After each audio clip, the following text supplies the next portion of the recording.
ये भाभी तो आराम से सो रही है, मैं पहले देखूं तो सही है क्या है क्या। धीरे धीरे धीरे जब वहां पे पहुंच गई जहाँ पे नगरानी सो रही थी, वो पीले कपड़ों में कोई लिपटा पड़ा था, कोई सोया पड़ा था, उसके अंदर से धीरे से उसने जैसे ही कपड़ा हटाए तो बाल कृष्ण भगवान की जय हो, बाल कृष्ण भगवान की जय हो, बाल कृष्ण भगवान जय हो। जैसे कपड़ा हटाया तो उन कपड़ों के अंदर ही तो हमारा बाल मुकुंद भगवान सो रहा था। जो कपड़ा हटाया तो बाल मुकुंद का दर्शन नंदा ने किया, झूमने लगी, भाभी बधाई है।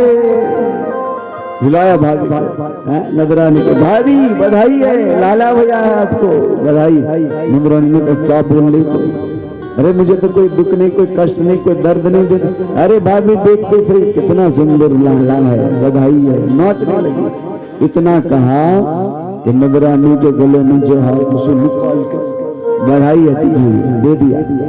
अब दौड़ पड़ी है नंदा सुनंदा को बताने के लिए, और चलते चलते बोले सुनंदा जल्दी भाग भाभी के पास में। बोले क्या हुआ, बोले जाके देख तो सही। सुनंदा भी दौड़ी है नगरानी के पास बधाई देने के लिए, और इधर नंदा ने कहा मेरे से पहले कहीं सुनंदा नंद जी के पास न पहुंच जाए, क्योंकि जो भाई को बधाई देगा उसको बड़ा गिफ्ट मिलेगा, और जो पहले दे उसको ज्यादा बड़ा गिफ्ट मिलेगा। इसलिए नंदा दौड़ पड़ी है। कहाँ मिलेंगे, गौशाले में देखा तो वहां तो है नहीं, कहाँ होंगे। तो याद आया कि सुबह में तो यमुना जी में जाती, इसलिए दौड़ पड़े यमुना जी की ओर। और यमुना में जब पहुंची तो ऊपर ही से चिल्लाई भैया। नंद जी ने कहा उसको सुबह सुबह क्या हो गया, बावली हो गई क्या। अरे क्या हुआ नंदा, बोले भैया बधाई है। नंद जी ने कहा बधाई है, काय की बात की बधाई दे रही सुबह सुबह, रात में तो कुछ था नहीं, नंदरानी को भी कोई दर्द था नहीं, और सुबह भी कोई ऐसी बात थी नहीं।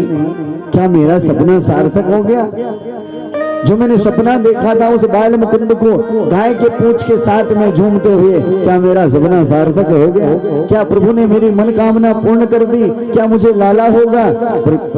नंदा तो कुछ स्पष्ट बोलते बोले भैया आपने जो ब्राह्मण जिमाई इतने वर्षों से, उन ब्राह्मण जिमाने का फल आपको मिल गया, आपको बधाई है भैया। ये बोले स्पष्ट तो बता बधाई किस बात की दे रही है। बोले भैया आप जो नित्य यमुना जी में आकर के 108 गोता लगाते हैं, नित्य यमुना स्नान करते हैं भैया, ये यमुना स्नान का फल आपको मिल गया, आपको बधाई है। नंद जी ने कहा देख नंदा अब तू ज्यादा बात घुमा घुमा के अमृतू की तरह घुमा रही है, स्पष्ट बोल तू बधाई किस बात की दे रही है। बोले भैया जो आपने तीर्थ किए हैं, जो आपने तीर्थों में दान किया है, जो आपने अनाथ और अबलाओं के लिए आपने जो धन का सदुपयोग किया था, वो धन देना आपका सार्थक हो गया भैया। जो दान किया था आपने तीर्थों में, जो गरीबों के लिए, असहायों के लिए, अनाथों के लिए आपने दिया था, अकाल और विपत्ति के समय में जो आपने अपना खजाना खोल करके दान किया था, वो दान देना भैया आपका सार्थक हो गया, आपको बधाई है। नंद बाबा ने कहा तू ज्यादा इधर उधर मत घुमा मुझे, सीधा सीधा बता बधाई किस बात की दे रही है। तो बोले भैया आप तो लाला भैया है, बधाई है, बधाई है, बधाई है, बस इतना क्या सुनना था। तो भागवतकार ने लिख दिया नंदस्त्वात्मज उत्पन्ने जाता लादो महामनः आहूय विप्रान् वेदज्ञान स्नातः सुचिरलंकृतः नंदस्त आत्मजोत्पन्ने जाता लादो महामनः। इतना केवल सुना कि लाला भैया है, लड़का हुआ है। नंद जी तो वहीं पे नाचने लगे, नंद जी वहीं पे नाचने लगे और कहने लगे बहन तुझे भी बधाई है, देखते नहीं जो सेवा की है। तुम लोग भी तो नित्य भगवान के मंदिर जाते थे और भगवान से यही प्रार्थना करते थे कि मेरे भाई को लाला लाली हो जाए। आज बहन तुम्हारा जो व्रत तक था उसी का फल मुझे मिला, बधाई है बहन तुझे, चल घर पे चल तुझे बधाई है। इतनी में सुनंदा भी दौड़ी दौड़ी भैया बधाई है, बधाई है। दोनों बहनों को अंक से लगा लिया और झूमने लगे सभी के सब। इधर इतनी जोर से चिल्लाए थे तो पूरे गोकुल में समाचार पहुंच गया कि नंद के छोरा हुआ है, नंद के लाला हुआ है। आनंद होने लगा। नंद जी घर में आए और नंदरानी को बधाई दी और यमुना स्नान करके आई थे। वो पीली बगलबंदी आज नंद बाबा ने पहनी है। पीले कपड़ों में उतर आए और पीले कपड़ों में उतर आए, सुंदर सा फेंटा बांध दिया कमर में, रेशमी फेंटा, और सिर में पगड़ी बांधी दी नंद बाबा ने, पीली पीली पगड़ी। सुंदर श्रृंगार किया भगवान के लिए। आज प्रभु आए ना, इसलिए लिखा भागवतकार ने, नंदस्तु आत्मज उत्पन्ने महामनः, बहुत बड़े मन वाले नंद जी हो गए।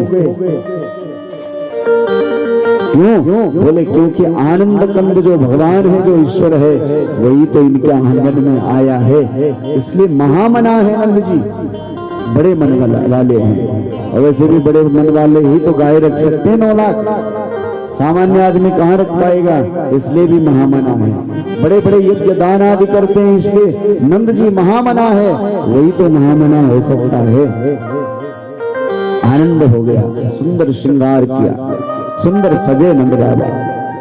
इधर पूरे ब्रजमंडल में समाचार पहुंच गया। गोपियों ने जब सुना नंद के लाला भया है, तो गोपियों ने श्रृंगार करना शुरू किया। बड़ा सुंदर वर्णन आता है भागवत के अंदर। नंद बाबा ने क्या किया, पहले वो सुने। जाता लाडो महामनः और आहूय प्राण वेद ज्ञान स्नातः सुचिरलंकृतः। नंद बाबा के लाला भैया, तो नंद बाबा ने सबसे पहले क्या किया, बोले स्नान किया। कालीन सत्य शौचाभ्याम, भागवत के अंदर लिखा हुआ है। समय से 2 चीज की शुद्धि होती है, समय से 2 चीज की शुद्धि होनी, एक शरीर की और दूसरा कालीन सत्य शौचाभ्याम। समय से एक तो नालीय जल की शुद्धि, और समय से ही स्थान की शुद्धि मानी जाती है। सुबह उठ के तुम झाड़ू लगाना, सबसे पहले उठना के बाद क्या करता, झाड़ू लगाना। क्यों? वो समय है झाड़ू लगाने का। अब तुम 2 बजे झाड़ू लगाता, सब ने पागल चुन के खाने सब कुछ हो गया, एक बार झाड़ू लगाने पागल हो गया। कालीन सत्य शौचाभ्याम, क्योंकि समय पे अगर आप शौच पवित्रता करेंगे, घर की शुद्धि करेंगे तो श्रेष्ठ है। और कालीन समय से ही आप स्नान करेंगे जल से, तो जल भी समय से शुद्ध होता है। पानी अगर आप रख्यूं और रख्यूं 1 दिन 2 दिन 5 दिन 10 दिन 15 दिन 20 दिन 1 महीना, तो धीरे धीरे वे पानी में काई लगली, काई लगल तब वे पानी में कीड़ा पड़ला, फिर आप अगर वे पानी पीते न तो आप बीमार हो जाएगा। इसलिए समय से पानी की शुद्धि, उसको ट्रांसफर करो दूसरी जगह, नया वाला करो, रोज गगरी लेके जाना सवेरे सवेरे। भले तुम्हारे घर में पुराना पानी पड़ी, आपने वो किनारा किया, नया पानी भर के लाए। इसलिए कालीन सत्य शौचाभ्याम, समय से इन 2 चीजों की शुद्धि मानी जानी। तो सबसे पहले नंद बाबा ने क्या किया, स्नान किया। स्नान करने के बाद वस्त्र पहने, अच्छे वस्त्र पहने, शुद्ध वस्त्र पहने। आप अगर गंदा मैला कपड़ा पहन की पूजा करने बैठना चाह, या जप करना चाह, भजन करना चाह, तो आपको मन भजन में नहीं लगलू, लाख कोशिश करो नहीं लगेगा। लग भी जाए कुछ दर्द हो तो उसमें भी विघ्न आएंगे, क्योंकि वस्त्र अगर गंदा है तो आपको आराम से नहीं बैठने देगा। वो शुद्ध जरूरी है, इसलिए शुद्ध वस्त्र पहन के ही सब चीज किया जाता है। साफ कपड़ा पहन के करे जाए। तो नंद बाबा भी शुद्ध वस्त्र पहन ले, स्नान किया, शरीर की शुद्धि हो गई, वस्त्र शुद्ध पहन ले। भाव तो पहले से शुद्ध है। यमुना रानी को और गायों को जो बंधन करता है, उसका भाव तो हमेशा शुद्ध ही रहता है। जो गौ की सेवा कर दो, एक तो मन उन भी पवित्र बन जाए, पर भाव के साथ शुद्ध भाव से आप करेंगे। केवल मशीन समझ के समझ लगी है गौड़, हम तो दूध देने आंगन से हम घास बलो लेते हैं, तो वो तो मशीन समझल। तुम वो देवता का रूप में पूजना चाह और फिर वो एक दूध पीना चाह, तो वो अमृत के समान बन जा दो। और वे तुम केवल मशीन समझ के जन आजकल शहरों में 10 रुपए डला तो में 10 रुपए डला तो दूध निकल, ये थैलियां चल गई शहर में। तो शहरों में तो थैली माता होगी, गाय माता तो होगी, थैली माता कपड़ गढ़वा में, या जो बाहर देहात क्षेत्र है यहाँ तो गाय माता होती है। तो कालीन सत्य शौचाभ्याम, जल की शुद्धि, तन की शुद्धि हो गई। अब जो है भगवान का प्राकट्य हुआ है, बच्चा घर में हुआ है, तो हमें क्या करना चाहिए? हमें भागवत सिखाती है। सबसे पहले स्नान हो गया, शरीर की शुद्धि हो गई, वस्त्र अच्छे पहन लिए, फिर आहूय पिप्रान वेदज्ञान स्नातः शुचिरलंकृतः। इसके बाद नंद बाबा ने ब्राह्मणों को बुलाया। जब बच्चा को जन्मदिन मनाना के कन पे नहीं दे गया, बच्चा पे नहीं दे, अच्छा कपड़ा पहने वाले ब्राह्मण को बुले ली। ब्राह्मण आए, आपका बच्चा का गृह पूजेगी और ग्रह शांति हो गई तो साल भर तक ग्रह एकदम शांत, कोई तकलीफ नहीं, कोई कष्ट नहीं। आज हम इस चतुर्थ का सियाना बन गया, इतने चतुर बन गए हम। अरे ये कौन पूजा वूजा कराते हैं, छोड़ो ये सब, शाम को काटे ऐरी लगावा, शाम को कटला, चार से बुलोला, गुब्बारा फुलोला, अब बाद में बत्ती बुझोला। कितने साल का हुआ? बोले 1 साल का बच्चे के हाथ में चक्कू थमाया, ले बच्चा पकड़ चक्कू काट।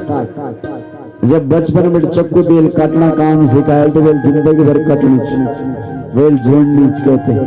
वो जहां जाएगा जिंदगी में वो काटने का काम करेगा। पति पत्नी में दोनों के दोनों रोज कटेंगे, भाइयों के बीच में दोनों भाई आपस में कटेंगे, क्योंकि तुमने बचपन से उसके हाथ में छुरी दे दी, बेटा काट अब इसको। 1 साल को तो वो नहीं चौबे से पहले काट, तो वेल कटनी चाहिए, झुंड करके सिकन झुंड तब सीख दो कि पूजा कर दो, बच्चा संस्कार पढ़ते बुद्धि में तो जोड़ने का काम सीखता, वही सिखाया। पूजा पाठ छोड़ा रहे, ये कुछ नहीं होता है। शाम को केक काटेंगे और खाओ केक, उस बात की मनाही नहीं है, तुमको केक ही खाना खाओ, उसका कोई मना नहीं। पर अपनी संस्कृति, अपनी सभ्यता, अपना संस्कार वो पहले ज्यादा जरूरी है।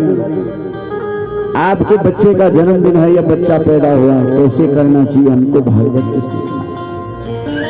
मत जाओ पाश्चात्य संस्कृति की अंधी दौड़ में, मत दौड़ो। ये पतन हो, बाकी एक अलावा कुछ भी नहीं हो, पतन ही होगा उससे कभी उत्थान हो ही नहीं सकता। अरे तभी तो अंग्रेज जो पढ़े आसन हरिद्वार इस केस में, यहाँ को पढ़ा, उनको पता है कि जो संस्कृति हमारे लिए बर्बाद करने वाली, इससे बर्बादी होते हैं, आबाद नहीं होती। भारत की संस्कृति, संस्कारों तो दिन विदेश तक चल जाए हमारी संस्कृति। आपको पता है एक बार मैका लेकर भारत आना था, भारत आया हो, अंग्रेज चाहते थे कि भारत को कैसे समाप्त करे, कैसे नष्ट करे कि भारत खत्म हो जाए। बोले लड़ाई में तो तुम इसे जीत नहीं सकते, इतना शक्ति संपन्न देश था, सोना चिड़िया चामर देश, नहीं बोलते सोना चिड़िया, क्योंकि इनके पास संस्कार थे, इनकी संस्कृति थी, यही सोना था हमारा। सम्मान करचा माँ को, पिताजी को, बच्चा लोग आदर सम्मान करचा बड़ों को, परिवार में संस्कार छा, खुद भूखा रहे जान छा, आंगन में कोई और छो तो भूखा नहीं जाने जान छा। आज तो भगा है, भाग यहाँ से आ जाता रोज मांगने, ये संस्कार चाहिए, संस्कृति चाहिए हमारी, ये छोड़ दी हमने। और संस्कार संस्कृति खत्म हो गए, वो पाश्चात्य संस्कृति हमने अपना दी। तो केक काटना तो शुरू कर दिया, लेकिन जो वास्तविक चीज थी वो छोड़ दी।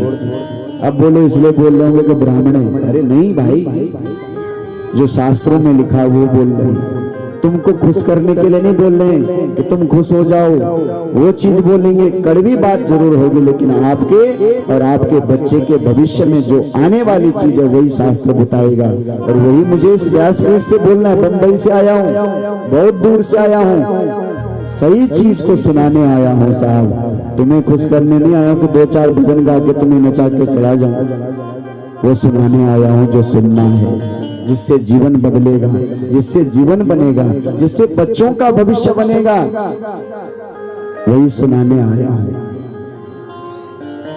ब्राह्मण को बुलाया और हमें भी जिस दिन बच्चा को जन्मदिन हो बच्चों के जन्मदिन को जाओ, अगर सामर्थ्य आपके पास तब मैं तो दान के लिए भी ये कहता हूं कि अगर आपके पास शक्ति है, सामर्थ्य है, तुम ताकत देने की तो द्यावा, ताकत नीच तो मत दो साहब। जबरदस्ती कहीं नहीं लिखा शास्त्र में, कहीं ऐसा नहीं लिखा है कि आपको जबरदस्ती ये चीज दान करनी ही है, ऐसा कहीं नहीं लिखा है। मत दीजिए। अगर आप में सामर्थ्य शक्ति नहीं तो जबरदस्ती न करा। अरे पहले तो अपने लिए पूरा होना चाहिए, उसके बाद तो दे सकते हैं। अब तो तकलीफ मुझे दूसरे को दे तो वो चीज अच्छी नहीं। आप सामर्थ्यवान है तो दीजिए, सामर्थ्य नहीं तो बात ही खत्म, आपको कोई पाप आप नहीं लगता। पर सामर्थ्य होने के बाद आप नहीं करते तब पाप लगता है। इन नीचे की 5 चीज देनी, 10 चीज देनी, इतनी चीज देनी, आपका पास केवल एक रुमाल देने की ताकत है। एक अच्छी सी रुमाल दान कर दिया ताकि वे रुमाल को जैसे हम देना चाह कम से कम इस्तेमाल करूं। आपने दिया और उसने इस्तेमाल नहीं किया, आपके पास सामर्थ्य नहीं था एक धोती और कुर्ता ये सब लेने का, फिर भी आपने लिया। आप पूजा वाला दुकान मंगाए थे बोला अपल कि भाई मेरे को ब्राह्मण को देना, तो वो दुकान वाला वैसे ही सामान देता जो कई काम नहीं है, जो झाड़ पोछ अलग काम देने, इन धोती रख दी सस्ती से सस्ती। तुम लेके आए, बोले पंडित जी आपके लिए ले आए। अब पंडित जी ढूंढ हो ये जाड़ी के कपड़े ले, बोले माता जी ये तो मच्छर भगोना लगोना का काम दिया है। तो कहीं ऐसा नहीं लिखा कि आपको देना ही है, मत दीजिए, उतना दीजिए जितना आपका सामर्थ्य है। सामर्थ्य से बढ़ के कभी आगे बढ़ना नहीं किसी भी चीज। तो तुझा पैर पसारा जब खाड़ नहीं तो पैर बाहर जा रहा, तो अपने सामर्थ्य के अनुसार करें, सामर्थ्य से ज्यादा नहीं। बच्चे का जन्म का दिन माँ बच्चा का गृह पूजावा, अगर सामर्थ्य है तो, नहीं है तो कोई बात। अपने बच्चे को नहे धोए के मंदिर ले जावा, वे के मंदिर में भगवान को प्रणाम करा। सभी श्रेष्ठ जनों पे बड़ों पे प्रणाम करने की आदत बढ़ाओ बच्चों पे। आपको पता है जो चीज आपको पूजा पाठ से नहीं मिल सकती वो चीज आपको बड़ों का आदर सम्मान पैर छूने से मिल जाए। वो चीज बड़ों के चरण छूने से वो चीज मिल जाए। क्यों छूते हम लोग पैर किसी के? आप व्यासपीठ पे आते हैं पैर छूते हैं, विप्र वृंदों के आप पैर छूते हैं, क्योंकि इनके अंदर मंत्रों की वो शक्ति है। वो मंत्र जब से इन्होंने अपने अंदर वो शक्ति प्राप्त की है, जिस शक्ति को आप इनके पैर को छू करके अपने अंदर स्पर्श करके वो शक्ति का संचार आपके शरीर के अंदर होता है, फिर आपके शरीर के अशुभ निकलते हैं। यहाँ का वास्ता पैर छूने, पैर क्या का वास्ता, क्योंकि सरो शरीर को जो वजन वो पैरों में, पैर सारा शरीर का बोझ होता है और सारे शरीर की जो शक्ति वो पैरों के अंदर है, तब तो वो पहुंचा। तो जो अच्छी ऊर्जा भी हमने यहाँ से इकट्ठा किया तो नीचे पैरों के अंदर वो ऊर्जा आती है, ऊपर से नीचे की तरफ हम उनका का खुटा छून तो वो ऊर्जा हमारे अंदर आती है। इसलिए बच्चों से बड़ों का पैर छुआवा रोज। बच्चों तभी छूण जब तुम छुईला, इसलिए पहले खुद शुरू करो, बड़ों का पैर छूना, फिर बच्चे भी छुएंगे। और बच्चे ही ऐसा करने लगेंगे तो पक्का है कि आपके संस्कार उसके अंदर उतरेंगे धीरे धीरे। इन काम बच्चों का समय न करा, जय कम से आपको बच्चों को भविष्य बर्बाद हो, वो काम बच्चा का सामने न करा। विशेष करके अगर कहीं की गलत आदत छन, खान पीना आदत कहीं, पहले तो कोशिश करो कि व्यसन न हो जीवन में। कभी कभी के संगति का कारण गलत व्यसन शरीर में है जो नहीं होता है, कुछ समय नहीं में ऐसा समय ऐसे पड़ता आदमी के व्यसन आ जाते हैं शरीर में। कोशिश करें छोड़े, और न छोड़ सके बन्नी छोड़ सकता है, नहीं है किसी का इतना नहीं छोड़ सकता है। ज्यादा व्यसन में चला गया तो छोड़ना भी सब चीजें सरल थोड़ी ना है। एक चाय छोड़ने का दिक्कत नहीं, चाय छोड़ने को बोलो किसी छोड़ सकता है, नहीं छोड़ सकते। इसलिए कम से कम आप अगर व्यसन करते हैं तो बच्चों के सामने ये चीजें मत करो। मित्र देखा देखी कर वो बनो, पापा रोज इन कर दिन, पापा रोज इन कर दिन। एक दिन उसने कहा चलो हम भी ट्राई करते हैं, बस एक बार उसने किया, फिर उसके जीवन में भी वो चीजें उतरेगी। इसलिए बहुत सजग और सावधान रहो बच्चों के सामने। गलत चीजें मत करो, गलत चीजें मत बोलो उनके सामने, तो वो सब सीख लेंगे। बच्चा ते कोरा कागज बोल दे, आप जैसे करते हैं वो अपने आप लिखता चला जाता है, उसमें कुछ सिखाना नहीं पड़ता बच्चों पर, अपने आप वो सीखते जाते हैं, वो आपको देखते जाते हैं। मेरा लड़का जब छोटा सा था तो अपना रोज भगवान का अभिषेक सुबह में होता है, महादेव का अभिषेक, तो मेरे को देखता रहता, रोज दिख जो। तो बाद में मैं कहीं बाहर निकल जाऊं तो वो सुबह उठ जाओ और भगवान तो नवे कट्टी का चलन करके मंदिर में रहते। वो अपने आप देख करके उसके अंदर वो चीजें आ गई, ये मैंने सिखाया नहीं अलग से, अपने आप वो देखता गया, देखते देखते सीख गया। बस ऐसे ही हमको भी बच्चों के सामने करना है, वो चीजें नहीं करनी जिससे बच्चे के अंदर वो संस्कार जाए। तो जिस दिन जन्मदिन हो, पहले तो पूजा नहीं हो सकती तो कोई बात नहीं, आप मंदिर ले जाओ बच्चे को, भगवान को वंदन करो, बड़ा झंझू बुजुर्ग सुनो तो प्रणाम करा कि अभिवादनशीलस्य नित्यं वृद्धोपसेविनः चत्वारि तस्य वर्धन्ते आयुर्विद्या यशोबलम्। अभिवादनशीलस्य, जो अभिवादन कर दो, अब से बड़ा को प्रणाम कर दो। वेते जीवन में 4 चीज मिल दिन, जो चीज आपको और जगह नहीं मिल सकती वो केवल अभिवादन और सत्कार स्वागत करने से आपको मिल जाती है। बोले कौन सी चीज? आयु हो, हर कोई चाहते कि मेरी लंबी उम्र हो, खूब जीऊं मैं, 100 साल तो कम से कम जीऊं। आप जी सकते हैं, अभिवादन करो, बड़ों का आशीर्वाद लो। आशीर्वाद के अंदर वो ताकत है जो आपको और जगह नहीं मिलेगी, वो ताकत है। एक छोटी सी कथा आती है, एक आदमी जे की एकदम छोटी उम्र हो गई थी, कुछ कारणवश पूर्व से लेके आया हुआ, पर पानी पिलाता था तो यमराज रोज आते थे उसी कुएं में, ये पानी पिलाता था सबको। तो एक दिन इसने पूछा कि आप कौन हैं? बोले हम यम के दूत हैं। बोले यम के दूत कहाँ आए हो? बोले आज तुम्हारे गांव में फलाने आदमी को लेने आए। अच्छा, तुमको सब पता रहता? बोले हाँ, चित्रगुप्त सब लिखता हमें बताता है, फिर हम उसको लेने आए। तो बोले ऐसा करो, मेरा भी बताओ ना, मेरा हिसाब किताब, कितनी उम्र है, कैसे? यम दूत ने कहा देख भाई, तू पानी पिलाता, तेरा उपकार है हमारे ऊपर, पर हमें नहीं बताना है। यमराज ने कहा किसी को बताना नहीं चाहिए किसी की उम्र, नहीं तो वैसे मर जाएगा, इसलिए हम बता नहीं सकते। उसने कहा देखो पानी वानी पिलाता, रोज बताने में क्या जा रहा है भैया, बता दो। अरे बोले नहीं बताना चाहिए, नहीं बताना चाहिए। उसने कहा नहीं, आपको कसम है। बोले हम ऐसे नहीं बता सकते, हमको पहले यमराज को पूछना पड़ेगा, अगर आज्ञा दे तो हम आपको बताएंगे आपकी उम्र कितनी। यमराज के पास गए, यमराज ने बोला चलो ठीक है, उपकार किया, उसने पानी पिलाया रोज रोज तुमको, तो कोई बात नहीं, बता दो उसको कि जिस दिन तेरी शादी होगी, शादी की रात्रि में जब तेरी पत्नी तेरे पास में आएगी, उसी समय में तेरी मौत हो जाएगी। ये बात उस बालक ने तो सुनी, पर साथ साथ उसके पिताजी ने भी सुन ली। उसके पिताजी ने भी बात सुनी। बच्चे ने कहा कोई बात नहीं, हम शादी नहीं करेंगे, मैं शादी नहीं करेंगे, बात खत्म। क्यों मैं किसी बेटी का अहित करूं, इसलिए शादी नहीं करेंगे। उसने निश्चय कर लिया। बाप ने बहुत मनाया, बेटा शादी कर ले, शादी कर ले। बोले नहीं पिताजी, मुझे शादी नहीं करनी। बहुत मनाया, शादी करने को राजी नहीं, क्योंकि उसने यमराज से सब सुनाई था, यमदूतों से सुना था कि उस दिन मौत हो जाएगी। उसने कहा क्यों किसी के बेटी का अहित किया जाए, इसलिए शादी नहीं कर राजी। बहुत जबरदस्ती किया इसके पिताजी ने, फिर राजी हो गया शादी करने। शादी हो गई। शादी होने के बाद आज दुल्हन आई है। दुल्हन आई है, पहली रात्रि है। रात्रि में एक घटना घटी। कहीं से कोई पिता जिसकी बेटी उसके पति ने त्याग दी थी, बहुत गरीब असहाय, ऐसे भिक्षा मांग के उसका जीवन चलता था।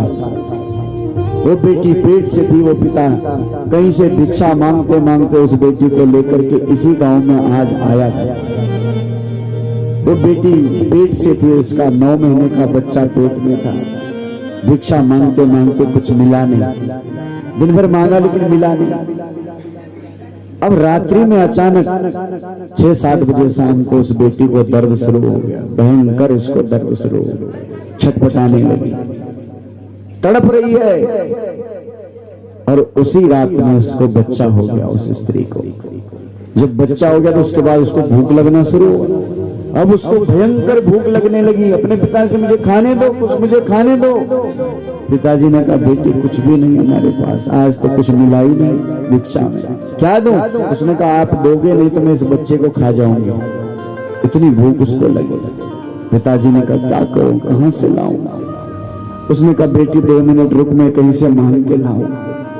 इस घर में गया, दरवाजे बंद हो गए, उस घर में गया, सो गए, उस घर में गया, सब सो गए। इसी समय में जिसको यमराज ने कहा था कि शादी की रात्रि में तू मर जाएगा, आज उसकी दुल्हन आई है, शादी हुई है, नई नई दुल्हन आई है, वो अपने पति के लिए सुंदर भोजन की थाली सजा करके अपने पति के लिए ले जा रही है। जब वो जा रही थी अपने पति के कक्ष में, इसी समय में यम के दूत आ गए और यम के दूत पहुंच गए उस बालक के पास। उससे कहा देख बस अब तेरी पत्नी आने वाली है, तू बस भोजन करेगा, दूध पिएगा, इसके बाद तुझे चलना हमारे साथ। अब हम कुछ नहीं कर सकते, भले तूने पानी पिलाया, उपकार किया, पर हम कुछ नहीं कर सकते, देख ले भाई। उसने कहा ठीक है भैया, मैं भी क्या कर सकता हूँ, मैंने तो मना किया था पिताजी को, लेकिन नहीं माने, तो ठीक है कोई बात नहीं। ये बात उसकी पत्नी ने बाहर से सुन लिया, जिसकी शादी हुई, हाथ की मेहंदी नहीं मिटी, हाथ में भोजन की थाली लेके पति के लिए ले जा रही है। उसने सुन लिया यमदूतों और अपने पति की बात की, उसके पति मर जाएंगे, क्या गुजरती होगी उस बेटी पे। आंखों में अश्रुधार बह गए, मेरा सौभाग्य चला जाएगा। इतने में उस बेटी का पिता भिक्षा मांगते मांगते यहाँ पे, कोई भोजन दे दो मेरी बेटी मर जाएगी, कोई भोजन दे दो मेरी बेटी मर जाएगी, कोई भोजन दे दो मेरी बेटी मर जाएगी, बाहर से कह रहा था।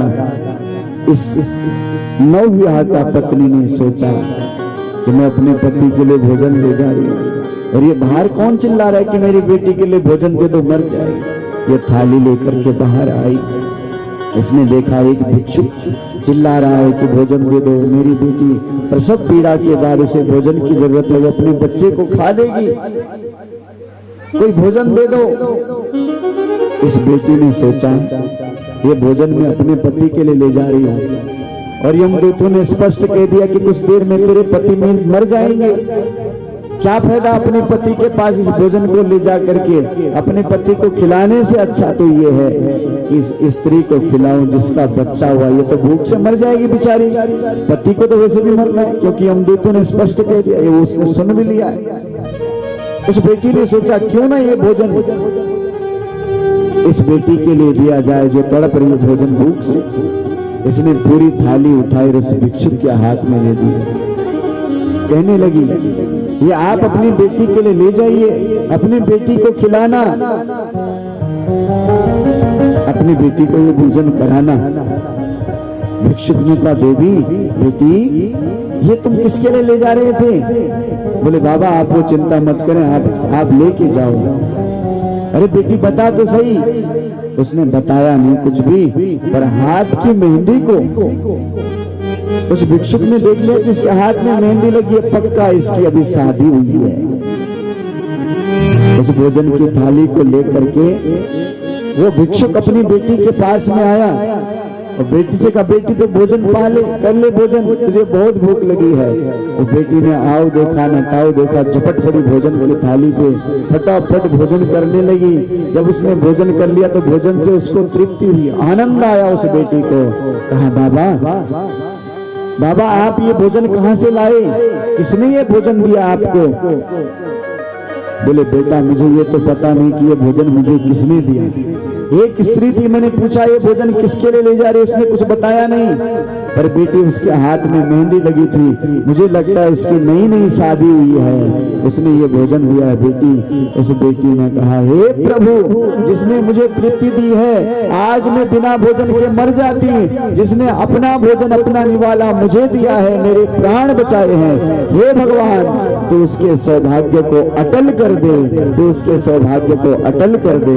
ऐसे उस बेटी ने भगवान से प्रार्थना की, तो भगवान ने उस बेटी की प्रार्थना को सुन लिया, यमराज के खाते को मिटा दिया, यमराज के खाते को बदल दिया। अब यमदूत तैयार है उसको लेने जाने के लिए। बोले साहब आज्ञा। बोले जाओ, जल्दी जाओ, उठा के लाओ, उसका समय हो गया। यमदूत नीचे आ चुके हैं, कुछ देर में ले जाने वाले हैं। पर इधर इस बेटी ने आशीर्वाद दे दिया। इस बेटी का जो भाव है भगवान से कि जिसने मुझे भोजन दिया उसके, क्योंकि बेटी के हाथ की मेहंदी बताया था, बोले उसका सौभाग्य अटल हो, उसका सौभाग्य अटल हो। ऐसा बेटी ने भगवान से प्रार्थना की, तो जो मृत्यु का इसके लिए था वो सब मिट गया। सौभाग्य अटल तभी तो होगा जब पति जिंदा रहेगा। इधर यमदूत नीचे आ गए उसके प्राण खींचने के लिए। स्त्री भी देख रही, उसकी पत्नी देख रही कि अब मेरे पति को लेके चले जाएंगे। जैसे प्राण खींचने वाले थे, इतने में ऊपर से फोन आ गया यम के यहाँ से। अरे बोले भाई मत लाओ उसे। यमदूत ने कहा साहब क्या बात हो गई, अभी तो आपने भेजा था, इतने दिन से इसको पता था। बोले अब उसकी मौत नहीं होगी, वो तो 100 साल तक जिएगा। क्यों? बोले उसने जो आशीर्वाद लिया है, उसी आशीर्वाद का फल है कि अब उसकी मृत्यु नहीं होगी, वो तो 100 साल तक जिएगा। ऐसे कुछ समझने की नहीं है, घर जान जान समझना है। जैसा चर्चा करा, दिमाग लगाया।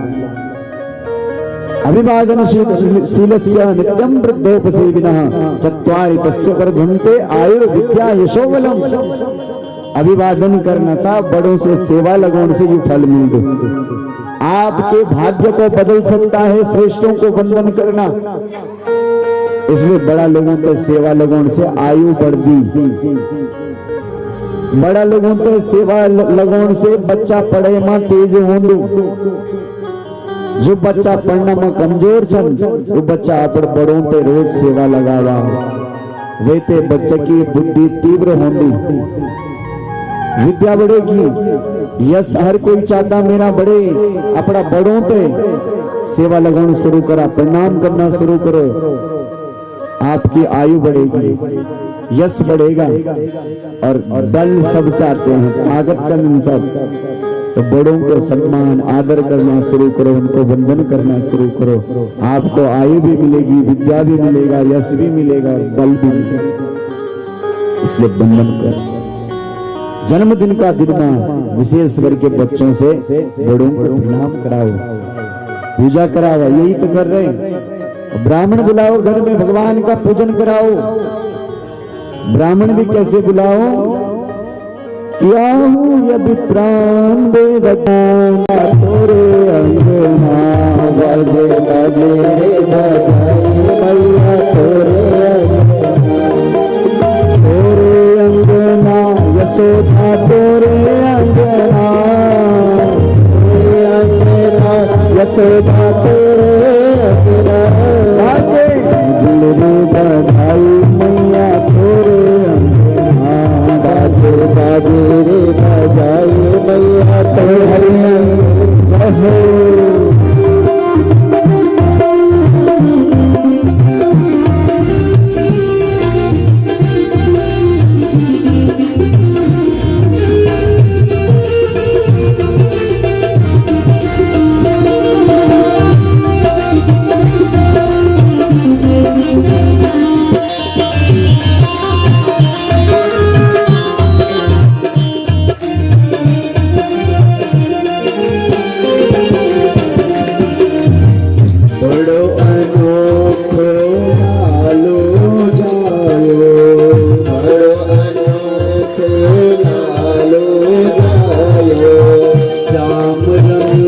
सबके मन भायो, श्याम रंग सबके मन भावो, ब्रजवासिन को मन उलसायो, ब्रजवासन को मन उलझायो, सब चले नाद दरवाजे बजना उमक उमक सब चले नंद दरवाजे बजना बाजे बाजे बजाई मैया तोरे बाजे बाजे रे बजाई मैया तोरे अंगना यशोदा तोरे अंगना यशोदा तोरे अंगना बधाई मैया तोरे अंगना बाजे बाजे बधाई हो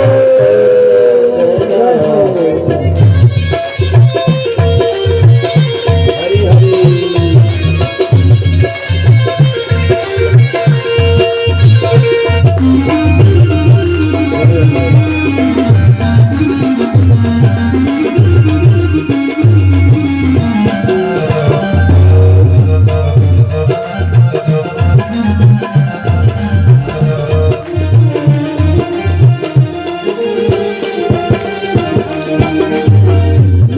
भवन कैसे सजवायो नंद भवन कैसे सजवायो मैं कुंदन को दियो लजायो मैं कुंदन को दियो इतना सुंदर श्रृंगार किया है पूरा नंद भवन सजा हुआ जैसे कल ये आंगन सजा हुआ था।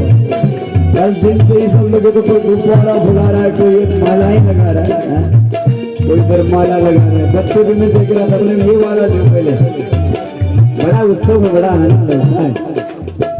बैकुंठन को दियो सजायो बैकुंठन को दियो सजायो सब लोगन में घनो सुहायो सब लोगन में घनो सुहायो टोल टोल रोटी उठाई बाजे बजा टोल रोटी उठाई बाजे बजा बाजे बाजे रे बधाई मैया तोरे अंगना बाजे बाजे रे बधाई मैया तोरे अंगना यशोदा तोरे अंगना यशोदा तोरे बाजे बाजे बधाई मैया तोरे अंगना बाजे बाजे रे बधाई मैया जय हो बधाई हो हरि हरि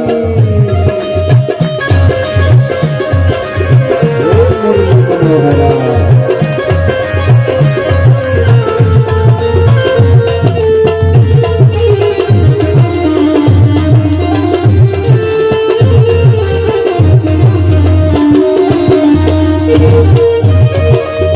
हरि हरि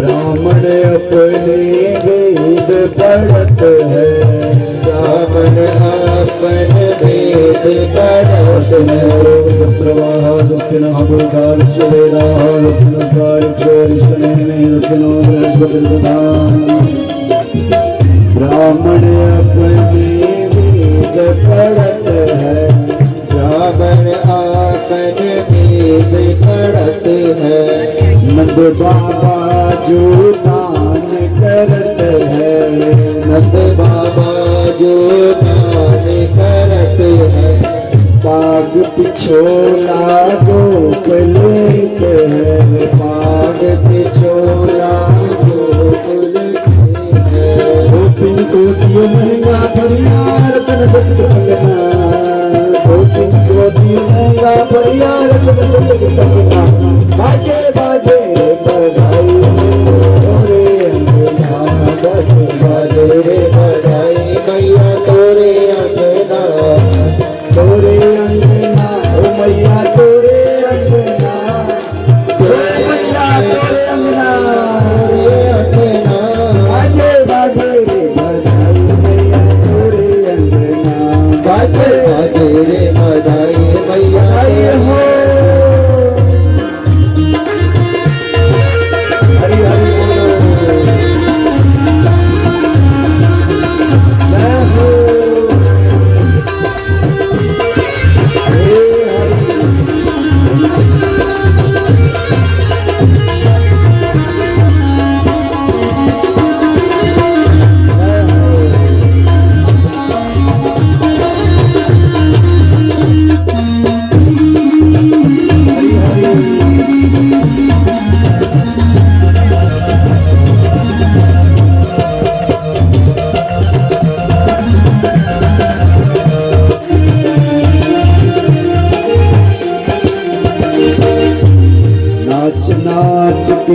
प्रेम दिखायो, नाच नाच के प्रेम दिखावो।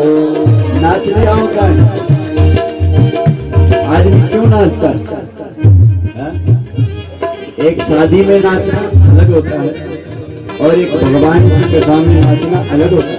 दोनों में बहुत जमीन आसमान का अंतर है। वहां दुनिया के सामने तुम नाचते हो और यहाँ भगवान के दरबार में नाचते हो।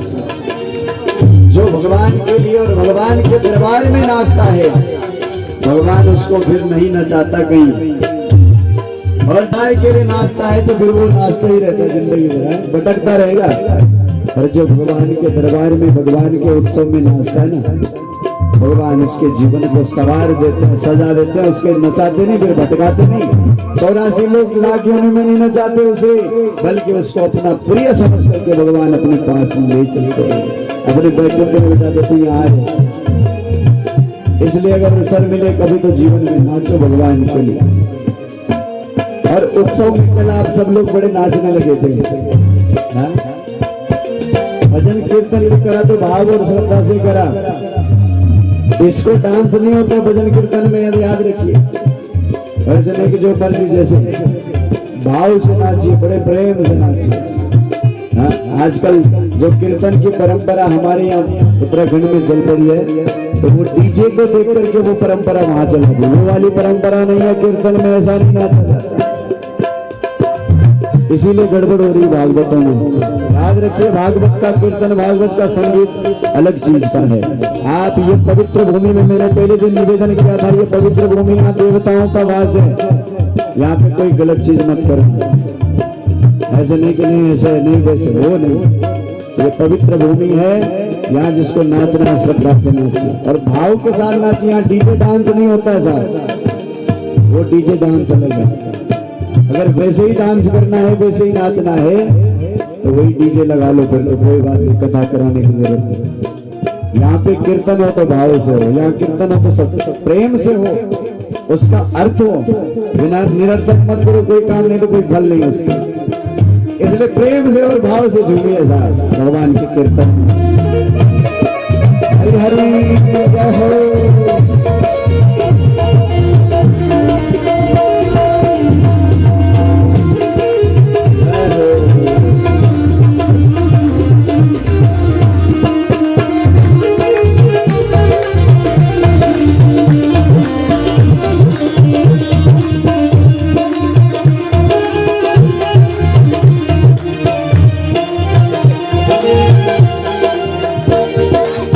नाच नाच के प्रेम दिखायो, नाच नाच के प्रेम दिखायो।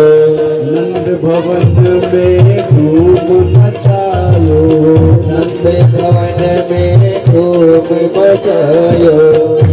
आशीष सवन मन भायो, आशीष सवन मन भावो। हरि यशोदा रानी तेरो जीवे छगना, हरि यशोदा रानी तेरो जीवे छगना। बाजे बाजे रे बधाई मैया तोरे अंगना, बाजे बाजे रे बधाई मैया तोरे अंगना। तोरे अंगना यशोदा तोरे अंगना, तोरे अंगना यशोदा तोरे अंगना। बाजे बाजे रे बधाई मैया तोरे अंगना, बाजे बाजे रे बधाई मैया तोरे श्री हरि अंगना। जय हो। हरि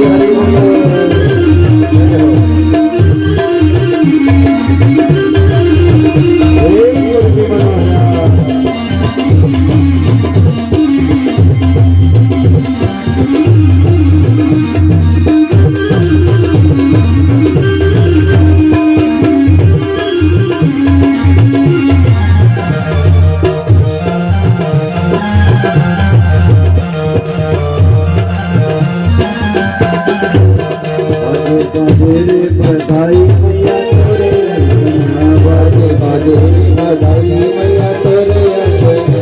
बाजे बाजे रे बधाई मैया तोरे अंगना, बाजे बाजे रे बधाई मैया तोरे अंगना।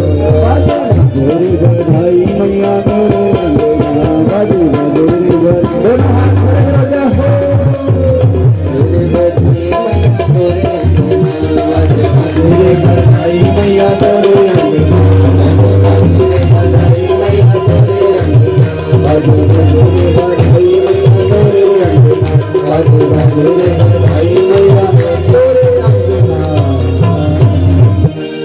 बोलो बाल मुकुंद भगवान की जय, बोलो वृंदावन सरकार की जय।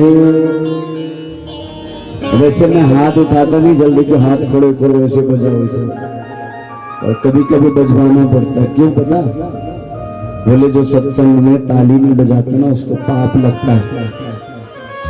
हे दुख भंजन मारुति नंदन, सुन लो मेरी पुकार, पवन सुत विनती पवन सुत विनती परम। जय हो मीठी मीठी ताली से बजाओ हरि हरि हे हे दुख भंजन।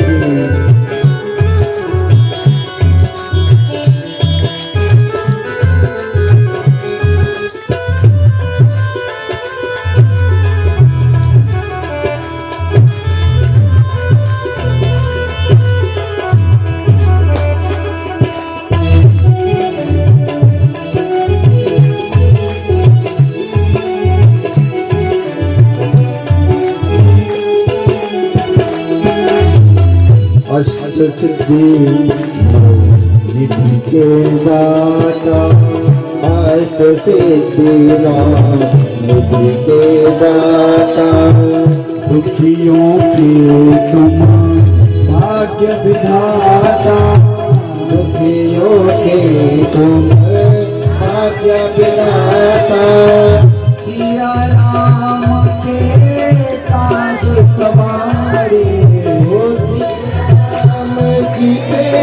काज सवारे, मेरा कर उद्धार, पवन सुत विनती बारंबार, पवन सुत विनती बारंबार। हे दुख भंजन मारुति नंदन, हे दुख भंजन मारुति नंदन, सुन लो मेरी पुकार, पवन सुत विनती बारंबार, पवन सुत विनती बारंबार। लाइन है क्या? लाइन है? जय हो।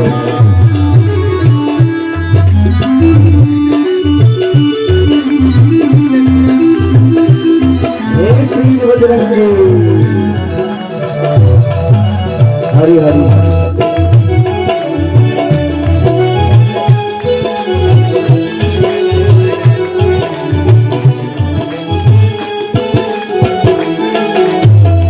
अपरम पार शक्ति तुम्हारी, अपरम पार शक्ति तुम्हारी, तुम पर रीझे अवध बिहारी, तुम पर रीझे अवध बिहारी, भक्ति भाव से जाऊं तो भक्ति भाव से जाऊं तो कर दुखों से पार, पवन सुत विनती बारंबार, पवन सुत विनती बारंबार।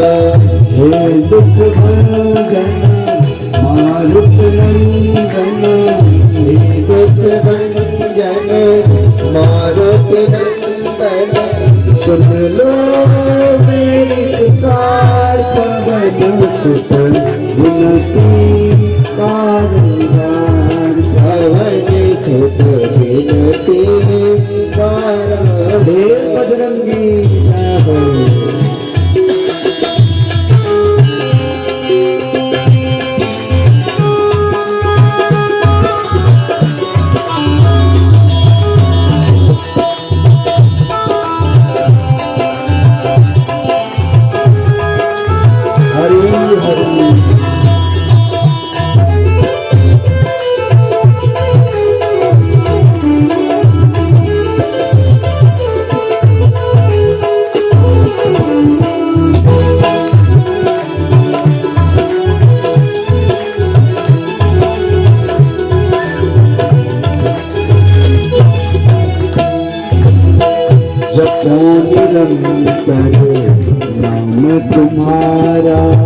जपो निरंतर नाम तुम्हारा अब नहीं छोड़ू तेरा द्वारा अब नहीं छोड़ो तेरा द्वारा राम भक्त मोहे शरण लीजे राम भक्त मोहे शरण लीजे भव सागर से तार पवन सुख विनती बारंबार पवन सुख विनती बारंबार हे दुख भंजन मारुत नंदन हे दुख भंजन मारुत नंदन सुन लो मेरी पुकार पवन सुख